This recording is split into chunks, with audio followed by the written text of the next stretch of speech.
लक्ष्मी श्रीनिवास इति नामाभिधस्य वैयास्कोप नामधेयस्य जेपी नामधेयस्य मदन कुमार नामधेयस्य सकल कुटुंबानां श्यामस्थैर्यमेत्य आदरारोग्य ऐश्वर्याणाभिवृद्धिर्तं श्री महागणपतये नमः तन्नो प्रचोदयात्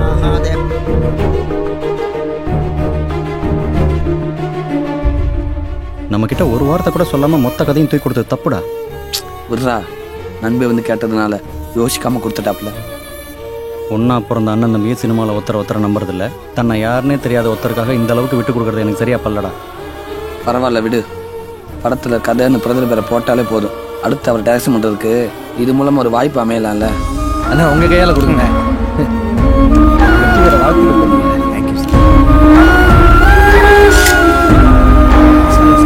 வணக்கம் சார். ஒரு அவார்ட் ஃபங்க்ஷனுக்காக அர்ஜென்ட்டாக ஹைதராபாத்துக்கு போகணும், வந்து மீட் பண்ணேன் சார். நண்பர் படம் பண்ணிட்டா எங்களுக்கு லைஃப் கிடைக்குங்கிற நம்பிக்கையில் இருந்தோம். ஆனால் கவலைப்படாதீங்க, ப்ரொடியூசர் கிட்ட உங்களுக்கு செய்ய வேண்டியது சொல்லியிருக்கேன். நாளைக்கு நீங்கள் ஆஃபீஸ்க்கு வந்து தம்பி, அங்கே வச்சு எல்லாத்தையும் பேசிக்கலாம். கரெக்டுங்களா? வரேன். இவர் எங்கேயா போகிறாப்புல? சார் சார் ஒரே ஒரு ஃபோட்டோ உங்களோட. ஷூர். Photo please.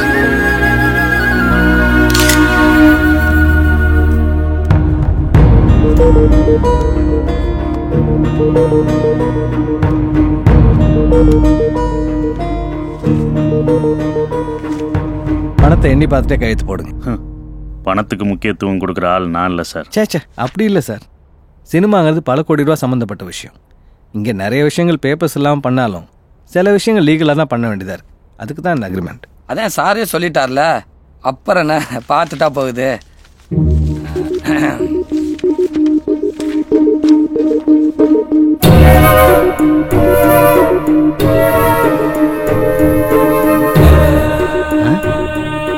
என்ன சார், கதைன்னு பிரதர் பேர் போட வேண்டிய இடத்துல ஒன்னத்தையுமே காணா. அதை பத்தி நீங்க கவலைப்படாதீங்க. மூலக்கதைன்னு இவர் பேர் நிச்சயமா போடுவோம். எது போஸ்டர்ல மூலையில ஓரமா போடுவீங்களே அதானே? நான் சொல்லல, இவங்கெல்லாம் என்ன மாறவே இல்லைன்னு. தம்பி அவசரப்படாதீங்க. ஒரு படத்தோட கதை உரிமை இன்னைக்கு ஹீரோவை விட ரொம்ப முக்கியம். அது ஒரு ப்ரொடியூசர் கிட்ட டைரக்டர் சேஃபா இருக்குது நல்லது. ஓ, இது உங்க டைரக்டருக்கு தெரியுமா? நல்லா கேட்டீங்க போங்க. டைரக்டர் சொல்லி தானே இந்த அக்ரிமெண்ட்டே போடுறோம். அக்ரிமெண்ட் போடல சார், எங்க தலையில கல்ல போடுறீங்க சார். ஸ்டோரி ரைட்டர்ஸ்க்கு இங்கே தனியாக மார்க்கெட் எதுவும் இல்லை. ஆனால் உங்கள் கதையை வேல்யூ பண்ணி இவ்வளோ பணம் கொடுக்குறோன்னா ஒரு ரைட்டரை ஒழுங்காக ஹானர் பண்ண எங்கள் டைரக்டர் சொன்னதுனால தான். என்ன சார் புரியாம பேசிக்கிட்டு இருக்கேன். டைரக்டருக்காக கதையை மட்டும் இல்லை, உயிரையும் கொடுப்பேன் சார். அவசரப்பட சார். உங்கள் பணம் இந்த ரைட்டர் உங்க டைரக்டர் ஹானர் பண்ணேன்னு சொன்னாங்க.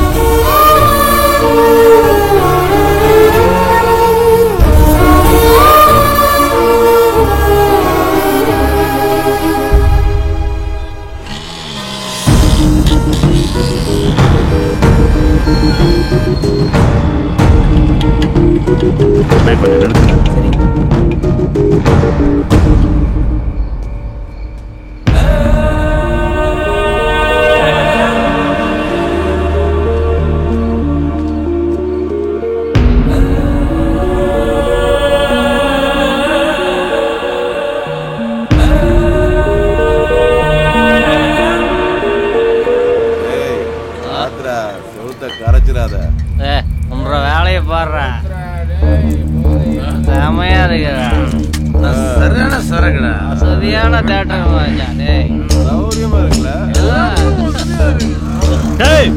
இங்க என்னடா பண்றீங்க? யாரா நீங்க?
அட்ரா அடி.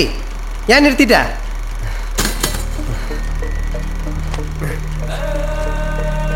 நீ டைரக்டர் ஆகிட்டன்ற நியூஸை பேப்பரில் படித்த உடனே உங்கள் அப்பாவால் சந்தோஷம் தாங்க முடியல. அந்த சந்தோஷத்தை வெளியே காட்டிக்காமல் மனசுக்குள்ளே அவஸ்தைப்பட்டு அந்த நைட்டு நெஞ்சு வலி வந்துருச்சு. நீ தேட்டரை காப்பாற்ற அனுப்பின 5 லட்சம் உங்கள் அப்பா உசுரை தான் காப்பாற்றுச்சு.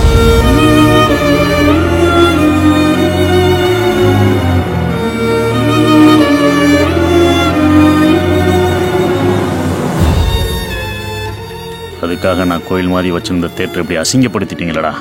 டேய், நான் எனக்காக பண்ணலடா. கொஞ்சம் இவங்களை யோசிச்சு பாடுறா. ஓட்டின படத்தையே ஓட்டிக்கிட்டு கீழ்ச்சிக்கிட்டு இவங்க பொண்டாட்டி புள்ளிகளை என்னடா மிச்சம் வச்சிருக்க? நீ நல்லவன் தான், ஆனால் ஒரு விஷயம் உனக்கு புரிய மாட்டேது. நல்லதுக்கெல்லாம் காலம் இல்லடா. போஸ்ட் ஓட்டில் விளம்பரம் பண்ணல, ஆனால் கூட்டத்தை பார்த்தல. இந்த கலெக்ஷனு இதாண்டா யதார்த்தம்.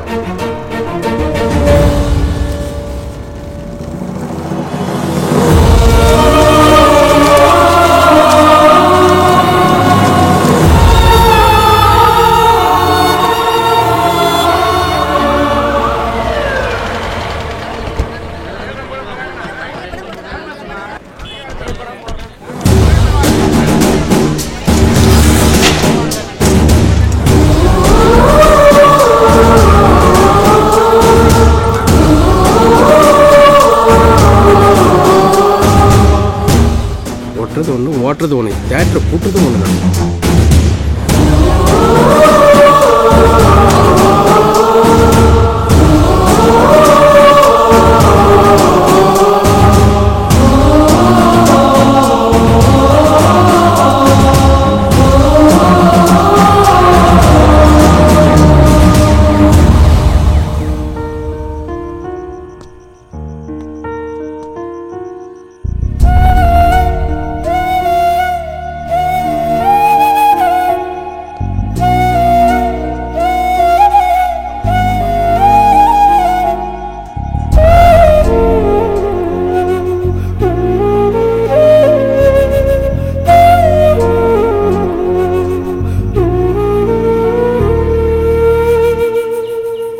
சார், அம்மா இது உங்கள்கிட்ட கொடுக்க சொன்னாங்க.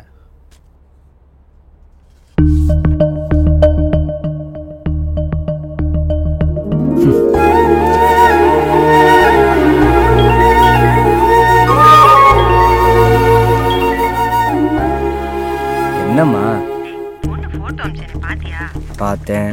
ஆள் எப்படி இருக்கா சொல்லு. நல்லா இருக்கா? இப்படி சொன்னா எப்படிடா? பொண்ணு பிடிச்சிருக்கா இல்லையா உனக்கு? என் கல்யாணத்துக்கு இப்போ என்னம்மா அவசரம்? அது இல்லடா, வர ஆவணிக்குள்ள உனக்கு கல்யாணம் பண்ணணும்னு ஜாதகத்துல இருக்கு. இல்லைன்னா கல்யாணமே நடக்காதா? சொன்ன புரிஞ்சுக்க. உங்க 2 பேருக்கும் ஜாதக பொருத்தம் ரொம்ப நல்லா அமைஞ்சிருக்கு. பத்தாததுக்கு அந்த பொண்ணு குடும்பம் நமக்கு நல்லா தெரிஞ்சவங்க. என்னம்மா சொல்ற? சின்ன வயசுல அவங்க வீட்டுக்கு நீயே பல தடவை வந்திருக்கடா. அவங்களுக்கு கோயம்புத்தூர் தான், நம்ம வீடு பக்கம் தான் அவங்களுக்கு வீடு. பொண்ணு நல்லா பாரு. என்னடா எதுவும் சொல்லாம இருக்க? மௌனம் சம்மதம்னு அர்த்தம். நினைச்சேன் பொண்ணு முகத்தை பார்த்தா வேண்டான்னு சொல்ல மனசு வருமா? சினிமாவில் நான் பார்க்காத பொண்ணுங்களா? நான் ஓகேன்னு சொன்னதுக்கு காரணம் பொண்ணை உனக்கு பிடிச்சிருக்குன்னு தான்.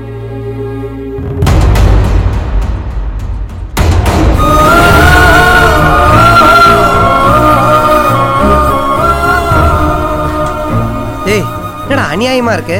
அந்த குமார் மனசுல என்னதான் நினைச்சிட்டு இருக்கான்? ஆட்டை கடிச்சு மாட்டை கடிச்சு மனுஷனை கடிச்ச கதையா? கடைசியில் உன் லவ் விஷயத்துல இப்படி பொண்ணை கொஞ்சம் கூட எதிர்பார்க்கலடா. என்ன பாக்குற? நீ உண்மையிலே அந்த பொண்ணை லவ் பண்ணியிருந்தீன்னா அவன் கேரக்டரை பத்தி எடுத்து சொல்லி அந்த பொண்ணை காப்பாத்து. நீ படம் பண்ண வேண்டிய கதையை ஏமாத்தி வாங்கினவன் தானே அவன். இல்லைன்னா அவனை மாதிரி நீ ஏன் அவனை விட பெரிய டைரக்டராக ஆயிருப்ப.